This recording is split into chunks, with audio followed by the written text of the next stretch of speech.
Um, dois, três, podemos iniciar? Amigos, não sabemos se a reunião já foi aberta ou não, porque houve uma interrupção. De qualquer forma, a nossa sintonia com os amigos espirituais, nosso agradecimento pela assistência, e quem ainda com a paciência esperou até esse momento, seja bem-vindo, pode se identificar ali para o Jefferson, para ver se alguém já está conectado ou assistindo, né? Nossas desculpas, e vamos ver se quarta-feira que vem a gente consegue consertar esse problema. Bom, vamos ler algumas perguntas do Livro dos Espíritos e vamos conversando aqui, o professor Vitor Hugo, a Giovana e eu. Então, boa noite a todos, né? Então vamos ler a questão 80. A criação dos espíritos é permanente ou só se deu na origem dos tempos? Pode ter resposta. O Vitor quer falar? Eu vou precisar de... Ah, sim. Bem, nós vamos ler a resposta do Livro dos Espíritos, mas com certeza, ou com certezamente, como diz o nosso amigo, com certeza a criação é permanente. Não existiu o momento da criação. Os Espíritos falam e nos ensinam que o criacionismo é um equívoco. É um equívoco. Porque a criação dos Espíritos é permanente, contínua e eterna. Muito bem. Vitor Hugo, você poderia... ou não? Você consegue ler com meu óculos? Então vamos ler a resposta. Vamos ler aqui a resposta. Vitor Hugo, depois pode iniciar o comentário. É permanente, sim. Quer dizer, Deus jamais deixou de criar. Essa é a resposta. Então vamos. Boa noite. É notório que o universo não teve início e não terá fim. Ora, se nós sabemos que os mundos são habitados, quando é que teria se dado essa criação, então? Entende? Ou seja, o universo foi criado sem espíritos. Quantos só a Terra tem 5 bilhões de anos? A vida foi num crescente. Aí perguntar-se-ia, e os minerais têm aquele princípio espiritual? Eles foram criados num certo momento e paralisaram ou ficaram atrasados? O que aconteceu com eles? O que aconteceu com os vegetais? Eles foram criados, ficaram na evolução parados. E os animais? E a gente tem notado não só fatos paleontológicos, mas também fatos hoje podem ser observados, que há uma evolução muito significativa nos animais. Então, se eles estão evoluindo, houve um certo momento em que essa evolução paralisou após a criação, para eles estarem tão distanciados evolutivamente de nós. São alguns aspectos que já chamam a atenção da dificuldade em se acreditar que houve um certo momento em que houve a criação. O Ricardo vai complementando. Bem, o seguinte. Alguém fala que Deus criou o mundo em 7 dias, que isso está na Gênese bíblica. Gente, 7 é um símbolo. 7 quer dizer sempre. 7 quer dizer todo. 7 quer dizer completo. 7 quer dizer contínuo. Por exemplo, 7 dias da semana são todos os dias. 7 notas musicais são todas as notas musicais, ou pelo menos as conhecidas. E assim por diante. Então, 7 em simbologia quer dizer sempre. Então, quando se diz Deus fez o mundo em 7 dias, significa que processo da criação é contínuo, é eterno, é permanente, porque a Bíblia tem que ser estudada fazendo a exegese, fazendo a retirada do significado simbólico dos termos. O 7 tem esse significado. Nós vamos insistir no 7, porque essa é a argumentação que os criacionistas não evolucionistas dizem. Deus fez o mundo em 7 dias. Como um aluno do professor Vitor, há pouco, estava dizendo para ele, né, tempo atrás. Então, se vocês observarem, por exemplo, no Apocalipse, que a Gênesis é o primeiro livro, o Apocalipse é o último, né, da Bíblia. Se observarem no Apocalipse, está escrito lá, por exemplo, o cordeiro tem 7 olhos. Cordeiro é o símbolo do Cristo. Quer dizer que ele tem 7 olhinhos? Não. Olhos quer dizer visão, compreensão, percepção, entendimento, 7 olhos. O que quer dizer 7? Todo, completo, contínuo, permanente. Hein? É perdoar 7 vezes 7, 70 vezes 7 e tal. Então, o 7 tem que fazer a exegese, a retirada do símbolo, para nós entendermos que o processo da criação é contínuo, é permanente. Sigamos então para a próxima pergunta. Só uma informação. Alguém está presente? Sim, o Erivaldo. Ah, que bom, Erivaldo. Obrigado pela presença e pela paciência também. Bem querido. Ele falando aqui, um abraço ao Dr. Ricardo, à professora Giovana. Né? Obrigada. O senhor Hugo, não sei se ele conhece ou não. E aí ele colocou aqui, parecem estar vestidos como artistas de Portugal. Será que o Erivaldo escutou? Nós havíamos comentado isso. No começo da reunião havíamos comentado isso, alguém brincou nisso. Mas vamos ler então. Obrigada. Então vamos lá. Questão 473. Né? Seria da intervenção dos espíritos no mundo corporal. Possessos.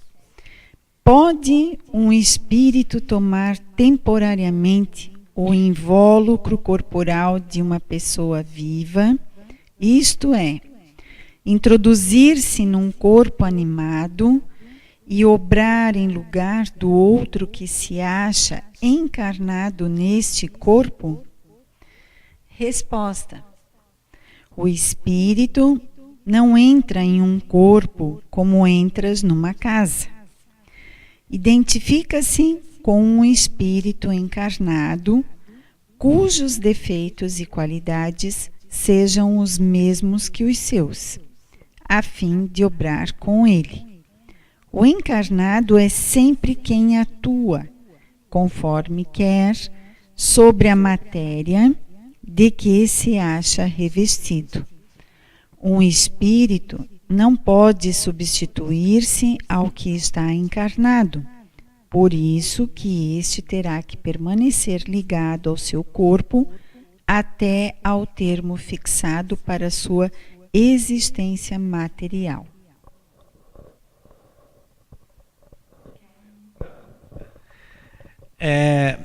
Bem, então fica bem claro o seguinte, que esse espírito que está influenciando negativamente, ele é atraído quando há similitude de pensamentos, de ideias, de sentimentos, de emoções. Então, o termo sintonia de energias é fundamental.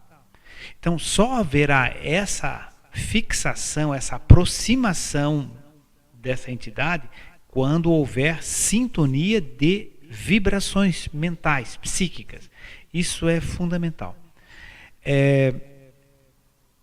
Às vezes as pessoas argumentam, puxa, mas o indivíduo que está, entre aspas, endemoniado, que está possuído, possesso, etc., na realidade o termo correto é subjugado, subjugação.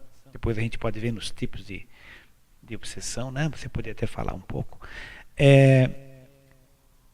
Esse indivíduo, ele se joga na parede, ele aparentemente sem consciência nenhuma, se identifica como sendo outra pessoa e tal.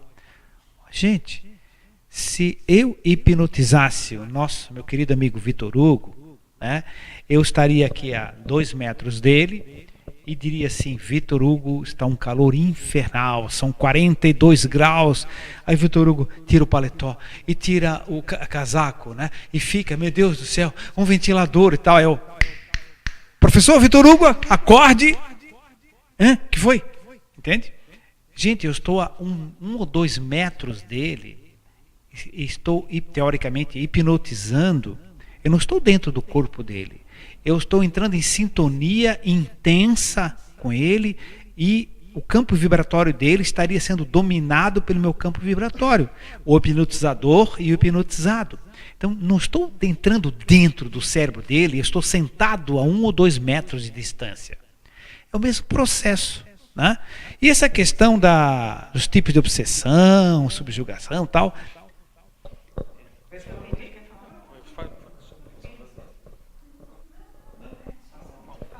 Reforçando o que o Ricardo comentou, bem, a gente nota isso muito em reuniões mediúnicas. Por quê? A gente tem tido um processo até de uma metodologia que tem dado muito certo. Quando tem um espírito obsessor, a gente procura elevar o padrão vibratório dele, relembrando momentos felizes, relembrando a afetividade de parentes, pai, mãe, avô, avó, seja o que for, e ele eleva o seu campo vibracional. Então, essa elevação do campo vibracional permite que haja um diálogo frutífero e permite, consequentemente, que ele escute, coisa que, enquanto estava naquela atividade de vingança, ele estava focado somente num certo campo vibratório.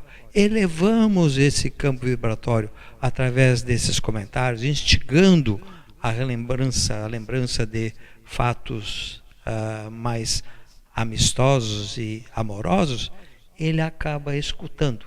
Então, isso seria uma intervenção positiva, ao contrário de uma obsessão, que seria uma atividade negativa. Então, só para mostrar que nós não entramos no espírito dele, nem ele entrou no nosso corpo. Nós sugerimos, através de comentários, conseguimos mudar o campo vibratório dele. Assim, o contrário, se eu baixar o meu campo vibratório, estiver num estado depressivo, por exemplo, eu vou atrair espíritos com estado obsessivo ou espíritos que estão querendo justiça, um sinônimo para ele de vingança, vão achar um campo aberto para sugerirem fatos e induzir a mim a certas atitudes que serão inconvenientes. Então, só para complementando, e fica à disposição. Que veio agora assim à minha mente, que eu acho muito interessante assim citar, já que nós estamos falando da existência do espírito, falando da existência do próprio planeta que estamos habitando, né? Então, dizer que o diabo, né, utilizado esse termo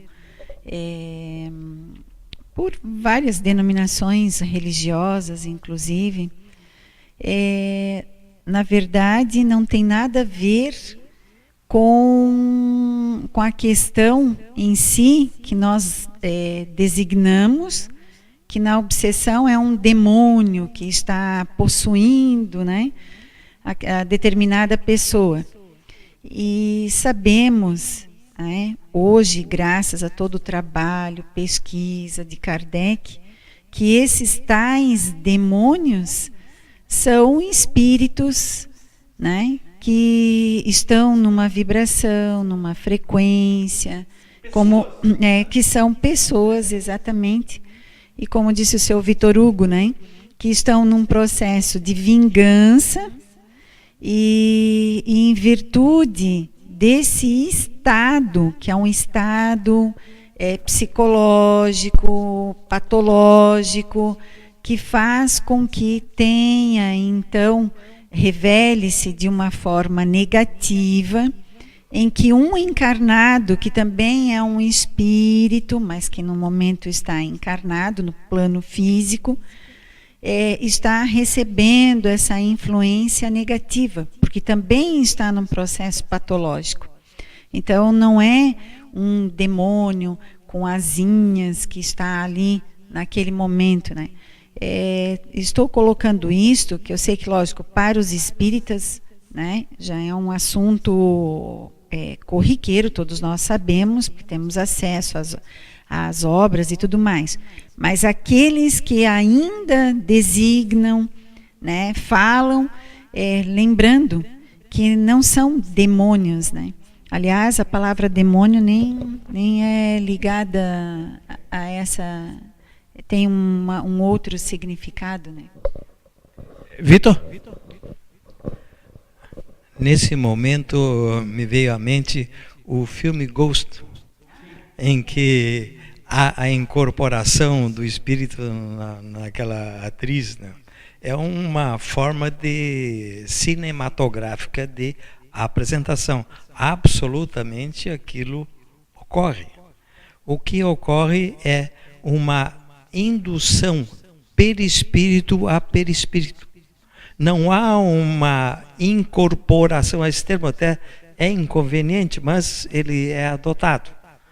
Há uma influência, uma ligação de pensamento com pensamento perispírito a perispírito. Nem há uma incorporação de perispírito por perispírito. Muitas vezes até se vê um fio ligando um ao outro. A gente tem notado isso em obsessores e até nas reuniões mediúnicas a gente tem desligado esses fios, interrompendo essa influência. Então, são só para caracterizar bem que a incorporação, a tomada do corpo, nem do perispírito ocorre. É importante isso que o senhor Vitor Hugo acabou de colocar, a questão do perispírito com o perispírito, que não se dá a incorporação.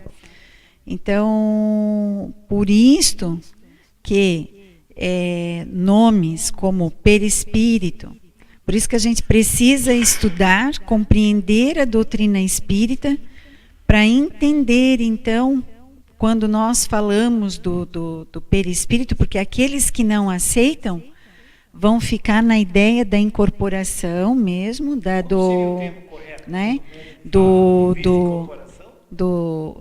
demônio, como eu falei, né? Então, por isso que a gente tem que aceitar que existe outros corpos, né?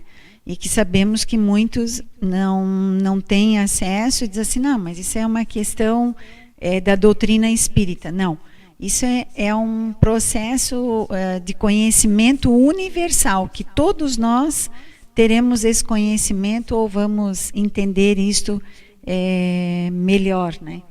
Não será algo apenas dos espíritas, né?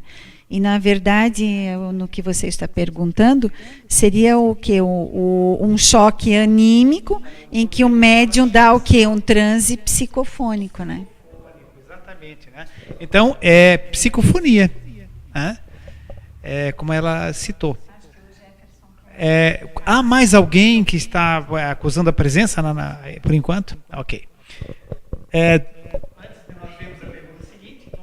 Só para caracterizar mais ainda esses fatos, nós somos espíritos.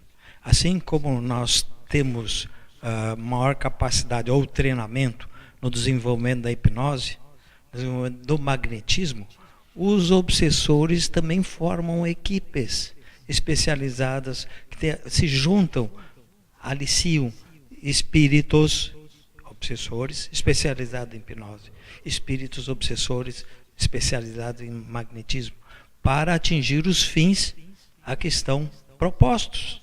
Então, novamente reforçando que não é incorporação, é simplesmente a atuação da mente. Mente a mente. Passemos à questão seguinte. Vamos lendo então na sequência. Questão 474. Desde que não há possessão propriamente dita, isto é, coabitação de dois espíritos no mesmo corpo, pode a alma ficar na dependência de outro espírito, de modo a se achar subjugada ou obsediada, ao ponto de a sua vontade vir a achar-se, de certa maneira, paralisada? Sem dúvida, e são esses os verdadeiros possessos. Mas é preciso saibas que essa dominação não se efetua nunca sem que aquele que a sofre o consinta, quer por sua fraqueza, quer por desejá-la. Muitos epiléticos ou loucos que mais necessitavam de médico que de exorcismos têm sido tomados por possessos.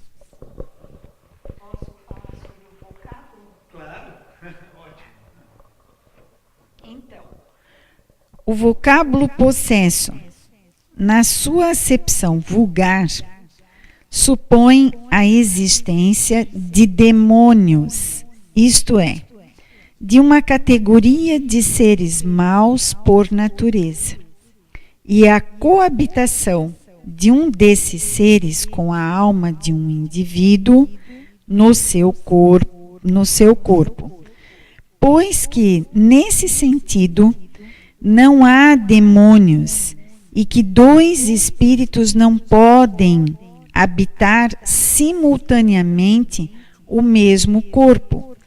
Não há possessos na conformidade da ideia a que esta palavra se acha associada. O termo possesso só se deve admitir como exprimindo a dependência absoluta em que uma alma pode achar-se com relação a espíritos imperfeitos que a subjuguem.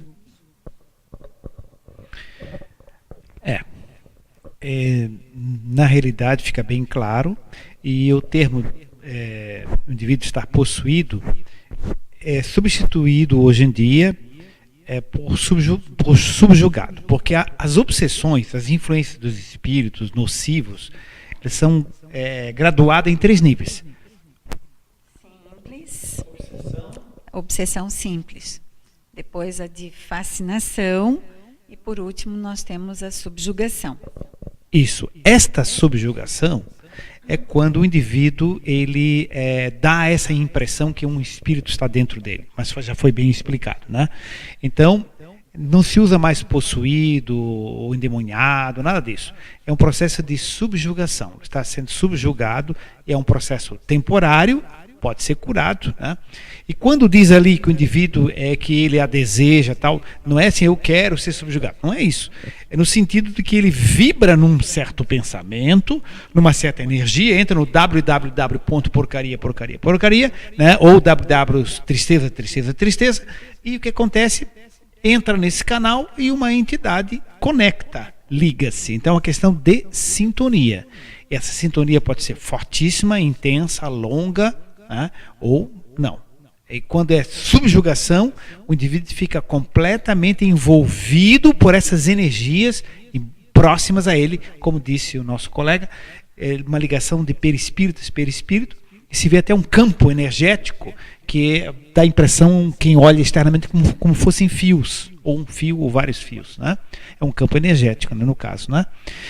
Seguimos ou vocês querem?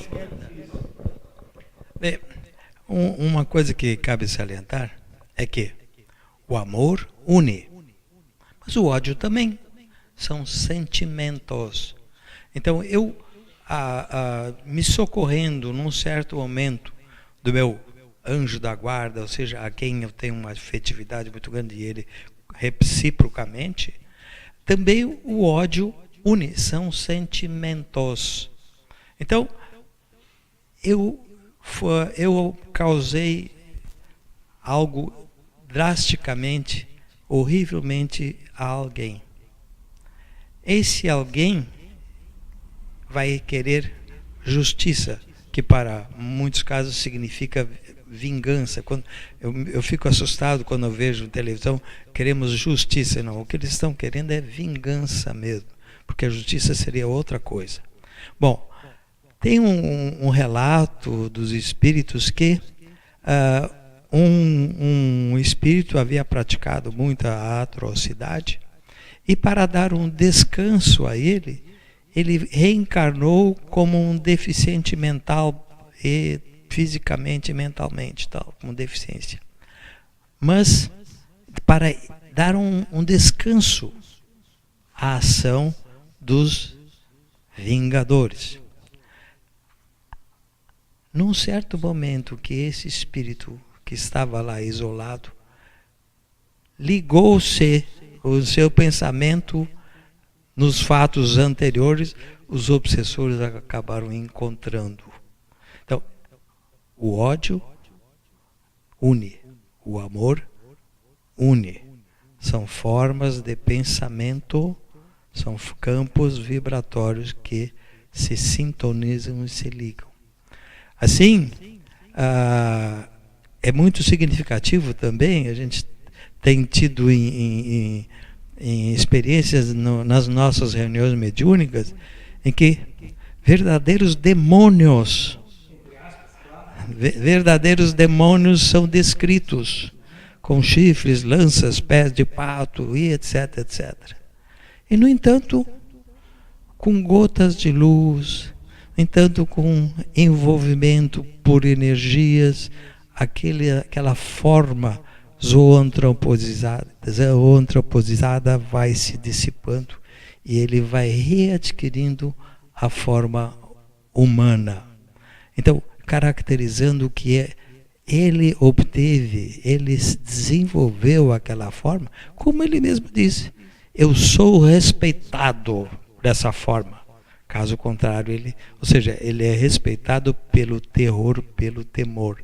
Isso não é respeito, isso é uma imposição. Então, para caracterizar que essa subjugação é uma ligação, e sendo subjugação, não seria por amor, e sim seria por ódio, por vingança ou outro sentimento. Alguma pergunta na internet? Alguma questão? O Erivaldo, de Niterói, ele faz a seguinte pergunta. Até 1650, aproximadamente, seria então indução ou subjugação, e não possessão, como vista pelos religiosos e causador de extermínio dos bruxos, das bruxas, no caso? A famosa caça às bruxas, infelizmente, né? Queres colocar algo a respeito? Não? Na realidade, o fenômeno, né, Erivaldo, o fenômeno sempre foi mesmo, como você sabe, claro, e sempre foi uma subjugação. Mas como você lembrou, a igreja, infelizmente, ela criou essa situação e passou a referir-se como possessão, né? Inclusive o termo até milenarmente já era conhecido, porque se tinha a impressão que o espírito entrava dentro do corpo mesmo, né? Depois, com o tempo, com os estudos, com a doutrina espírita, que ficou tudo esclarecido e entendido, né? O termo a ideia de possuído, né?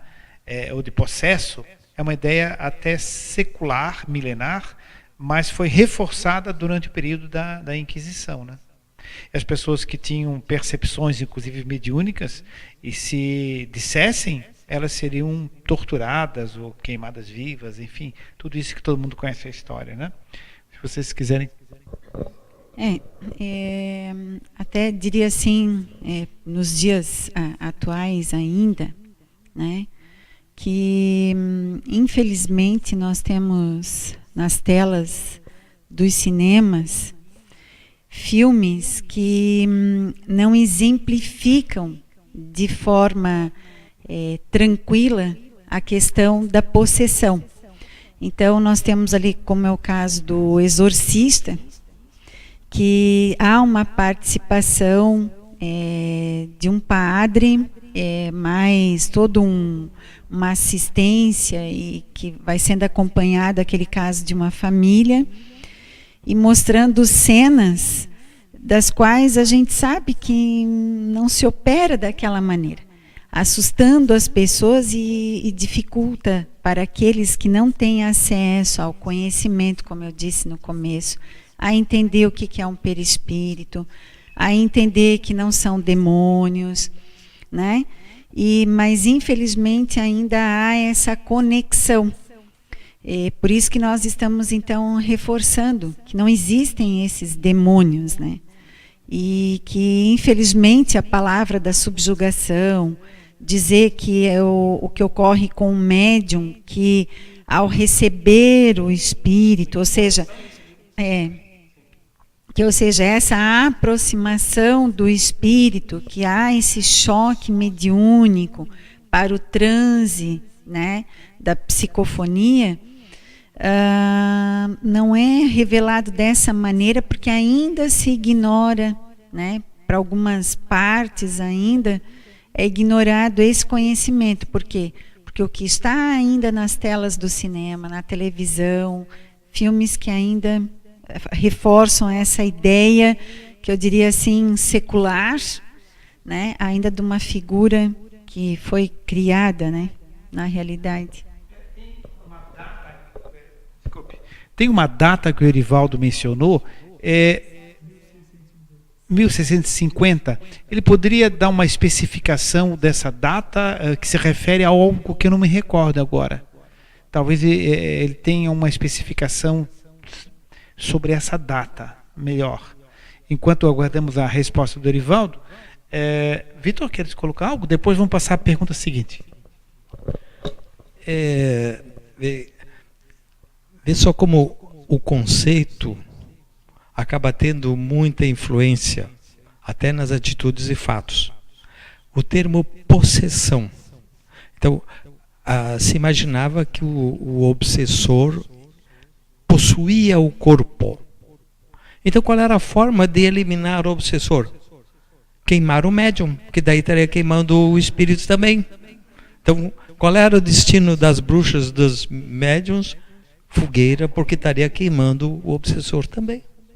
A influência de um conceito, como pode levar a atitudes muito errôneas, enganosas. Já veio uma explicação ainda não. Bom, vamos ler a pergunta seguinte. Questão 475.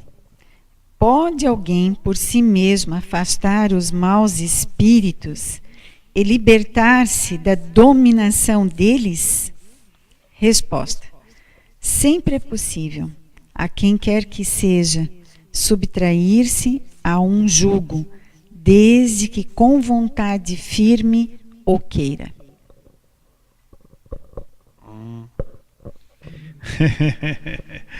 O problema é a vontade firme mesmo, né? Que nem sempre é fácil. Bom, a importância desse conceito é o seguinte. Eu lembro novamente o que o Vitor Hugo falou, como um conceito é importante para entender e as consequências que levam, né? Significa que não é obrigatório a presença de alguém, um sacerdote, um médium, um presidente de centro espírita, não é obrigatória a presença de um ser dotado investido de um poder especial que vá retirar aquele espírito. É claro que o auxílio é bem-vindo, a pessoa bem preparada auxilia, sem dúvida, acelera o processo, isso é indiscutível, né? Então, ninguém está dizendo que não se deve buscar auxílio. Deve-se. De preferência, alguém que conheça correta e profundamente o assunto, né? Mas, até pelo próprio esforço individual, de uma mudança de vibração, mudança de patamar, de frequência vibratória, o próprio indivíduo pode se libertar. Agora, muitas vezes, o auxílio é muito importante, né? Apenas para colocar essa situação de que isso não está dependendo de um poder mágico, né? Bom, vocês dois. Por que é difícil? Porque se chegou a um certo estágio, é porque houve a concordância, houve a afinidade. Então, para reverter isso, teria que haver um fato muito significativo, um fato muito importante para que esse indivíduo revertesse essa posição. Fazendo uma analogia, se eu tenho um problema gastrítico, se eu tenho um problema de obesidade, eu posso, com vontade própria, fazer um regime alimentar e sanar esse problema. Mas se eu sou viciado na comida, se eu sou viciado, teria que haver um fato muito importante. Seria muito mais fácil eu recorrer a um médico especializado e ele me encaminhar processos, remédios, etc. Seria muito mais prático, ágil e o sucesso maior. Assim também vai se dar nesse caso.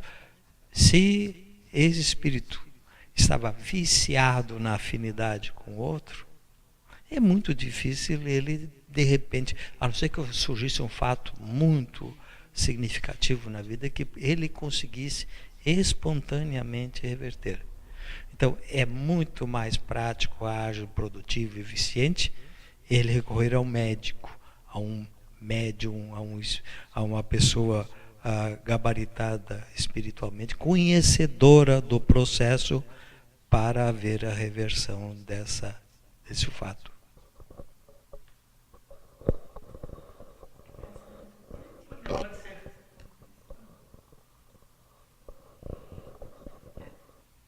Questão 476.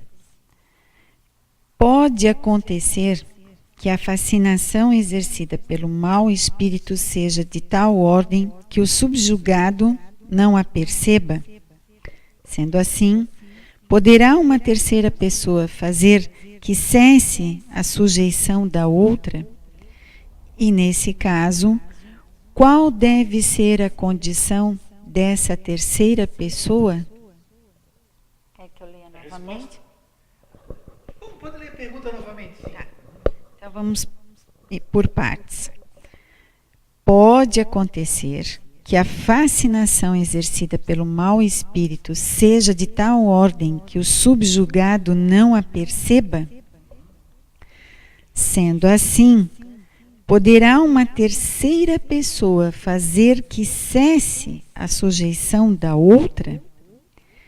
E nesse caso, qual deve ser a condição dessa terceira pessoa?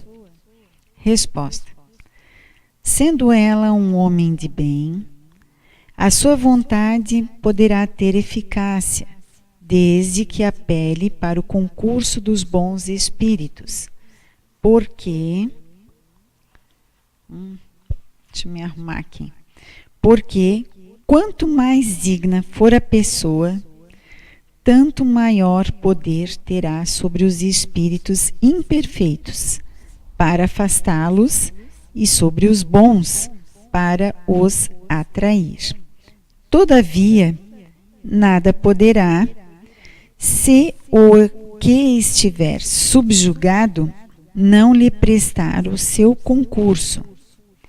Há pessoas a quem agrada uma dependência que lhes lisonjeia os gostos e os desejos. Qualquer, porém, que seja o caso, aquele que não tiver puro coração, nenhuma influência exercerá. Os bons espíritos não lhe atendem ao chamado e os maus não o temem. Quando diz os bons espíritos não lhe atendem ao chamado, não é que eles não queiram, é porque não há possibilidade, porque não há sintonia. Porque a mãezinha dele desencarnada, a avó, o pai, etc., estão cheios de amor, querendo ajudá-lo. Só que ele está no www outro, certo? Ou seja, ele está vibrando numa frequência diferente. É como você explica para uma criança, olha, se você botar www Niterói, não vai entrar Moscou. Você tem que botar www Moscou. Ou seja, tem que entrar no campo de sintonia para captar o auxílio. O mentor está ali, mas se eu estou desligado, não estou recebendo. O que é que está desligado? É estar num outro padrão de vibração. Então não é que eles não queiram ajudar, porque às vezes as pessoas perguntam, né? Por que então não ajuda? Por que então não dão atenção? É nesse sentido. É nesse sentido. Bom, vocês gostariam de acrescentar algo? Voltando até uma exemplificação.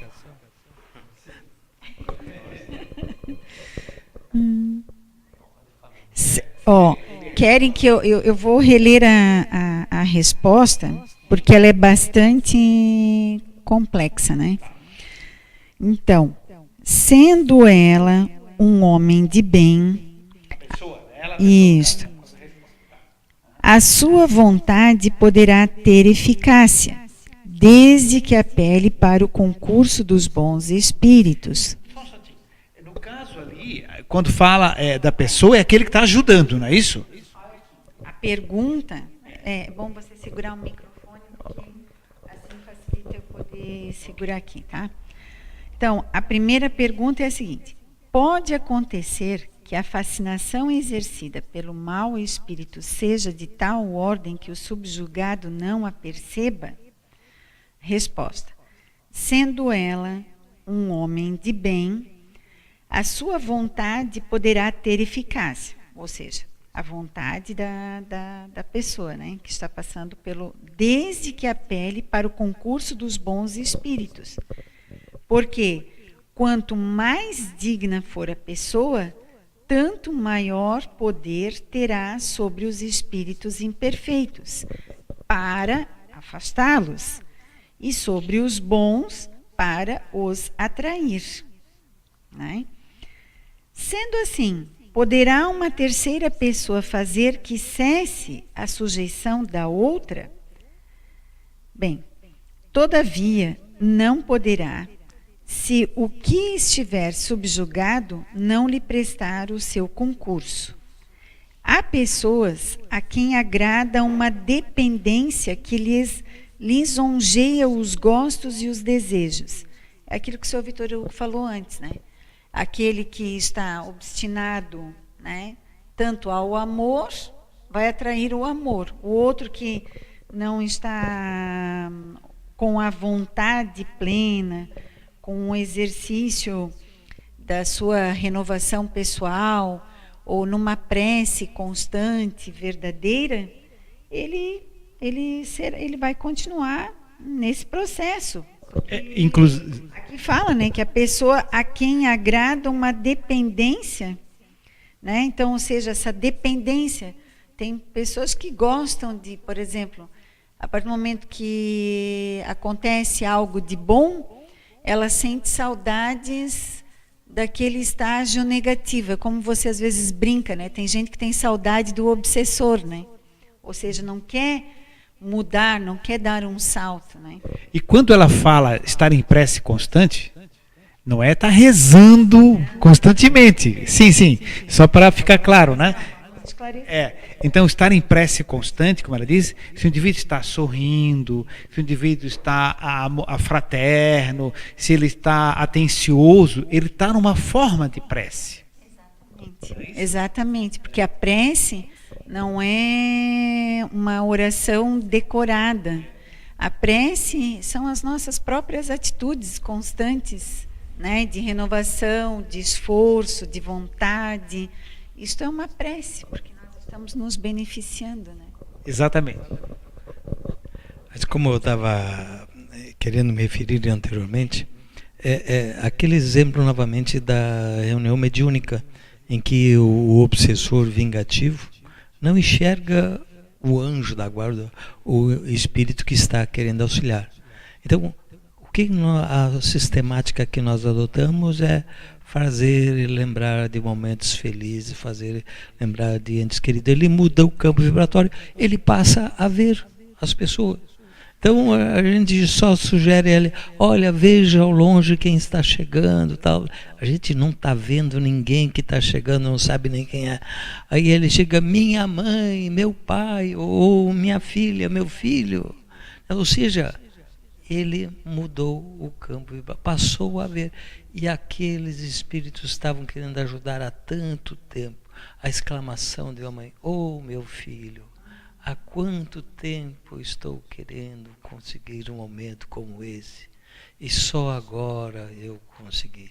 É uma emoção que só quem ouve presenciar não se presencia, mas só quem ouve é emocionante. A gente vê há quanto tempo passa-se esses espíritos numa tentativa de perseguição tal. Eu diria, é um suicídio, porque ele fica tão mutilado quanto a vítima, né? Talvez uma outra analogia, ele joga uma pessoa do penhasco e depois se joga para ver se a pessoa morreu na onda. É um fato semelhante, ele sai tão machucado quanto a vítima. Mas bem lembrado, né? Que é uma questão assim, quase que diria que é um suicídio mesmo, um suicídio da ignorância, da insensatez, né? Então, na questão 477, as fórmulas de exorcismo têm qualquer eficácia sobre os maus espíritos? Não. Estes últimos riem e se obstinam quando vem alguém tomar isso a sério. Obstinam mesmo? Certo. Deixa eu até reler aqui. É sobre aquele exemplo que eu dei do próprio filme O Exorcista, né? Que é um filme muito, assim, diria pesado, né? E que quem tem conhecimento sabe que muitas das ações, da forma em que foi realizado o filme, foge em completa realidade, assim, né?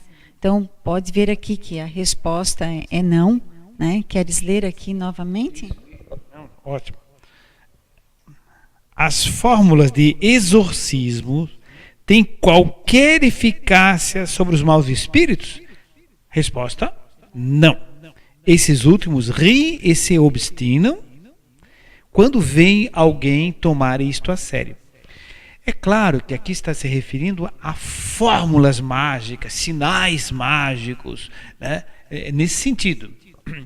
É claro que se o exorcista proceder conforme a orientação que nós aprendemos dos espíritos de luz, teria eficácia. Que é o quê? É um diálogo amoroso, fraterno, porém firme, amoroso, fraterno, porém firme, solicitando o auxílio de seres de luz. Como disse o nosso amigo Vitor Hugo, muitas vezes mostrando para aquele espírito obsessor, né, que há alguém que está lhe procurando um parente, um ser que ele ama há muito tempo, e sempre está. A gente nem vê, como ele disse, né? A gente nem está vendo, porque nós não temos evidência, eu e ele, por exemplo, né? Exato, o que ele está dizendo, o microfone está meio longe, né? até os médiuns também não veem imediatamente também. Mas quando a gente menciona isso, aquele momento ele busca com o olhar, busca com o pensamento e acaba vendo a mãe, a filha, um parente, um amigo íntimo, um professor, entende? Alguém que o estimava muito, ele acaba vendo a seu lado. E por que não via antes? Porque não estava em sintonia. Estava no outro patamar energético. Né? Então, a fórmula exorcista não funciona. O que funciona é o diálogo, o esclarecimento, o conhecimento e uma postura séria, fraterna e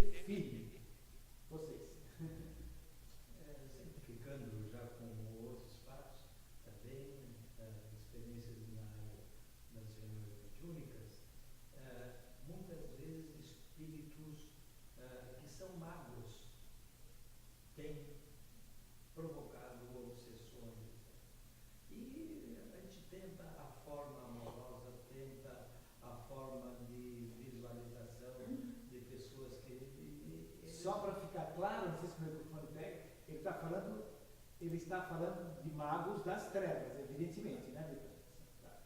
Ser um obsessor, né? É lógico.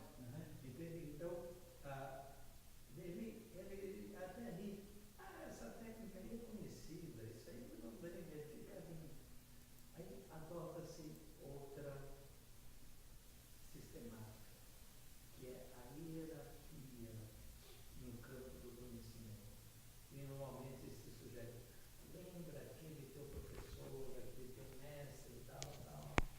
Ele está chegando e tem técnicas novas para te mostrar.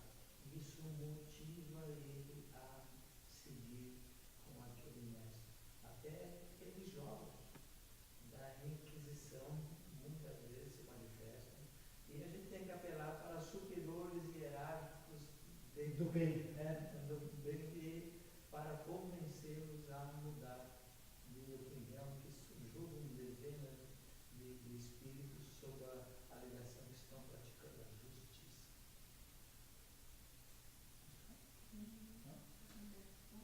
Bom, vamos então passar para a questão seguinte. Se mais alguém da internet estiver se manifestando, muitos assistem e não se manifestam também, sabe? Mas pode dizer, estou aqui em tal cidade, é interessante para a gente saber. Então, na questão 478, pessoas animadas de boas intenções e que, nada obstante, não deixam de ser obsediadas. Qual, então, o melhor meio de nos livrarmos dos espíritos obsessores? Resposta: cansar-lhes a paciência. Nenhum valor lhes dar as sugestões. Mostrar-lhes que perdem o tempo. Vendo que nada conseguem, afastam-se.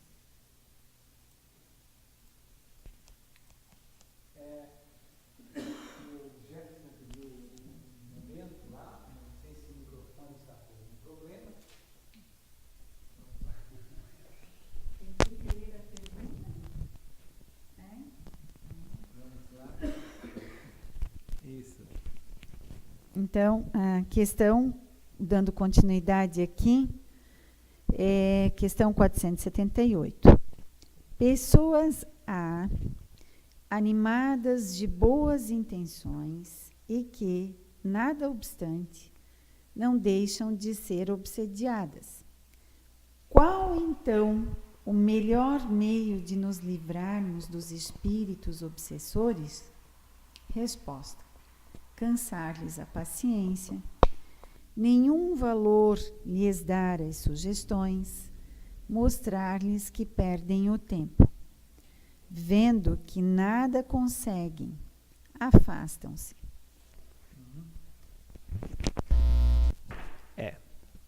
Se um indivíduo tem um obsessor que lhe induz a uma atitude negativa e você constantemente pode receber aquele pensamento e ter uma atitude oposta, altamente positiva, evidentemente, como diz o espírito para Kardec, ele cansa e se desliga.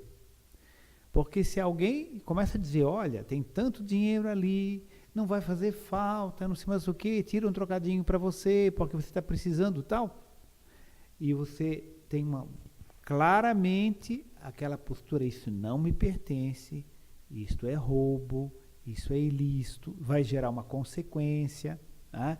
Isso mais tarde eu vou colher o fruto dessa atitude, mesmo que ninguém veja, está registrado nos registros acásticos ou acásicos essa atitude, isso retorna para mim, enfim. E você claramente, quando recebe aquela intuição, você se posiciona e diz que essa pessoa que tem tudo isso aí, que esbanja e tudo mais, que ela seja feliz, que ela possa ser esclarecida, mas eu não vou tirar um centavo dali. Depois de 200 sugestões que esse espírito dá, você tem sempre esse pensamento, não há espírito obsessor que aguente, vai embora. Né? Vitor? Novamente reportando a nossas reuniões mediúnicas. O que a gente tem conseguido e tem praticado é mostrar ao obsessor qual seria o seu futuro se continuasse naquela posição. Normalmente, você olhe na tela o que vai acontecer se você continuar assim. Ele se vê, o que? Eu vou ficar assim? Não é possível, vocês estão usando de magia para me induzir. Não, é assim que você vai ficar. E normalmente essa técnica tem se mostrado positiva e ele se conscientiza de que a energia que ele está emitindo, a energia negativa, está se fixando nele também, está causando nele problemas que vão continuar se acentuando e o resultado vai ser extremamente danoso. E isso motiva ele a mudar.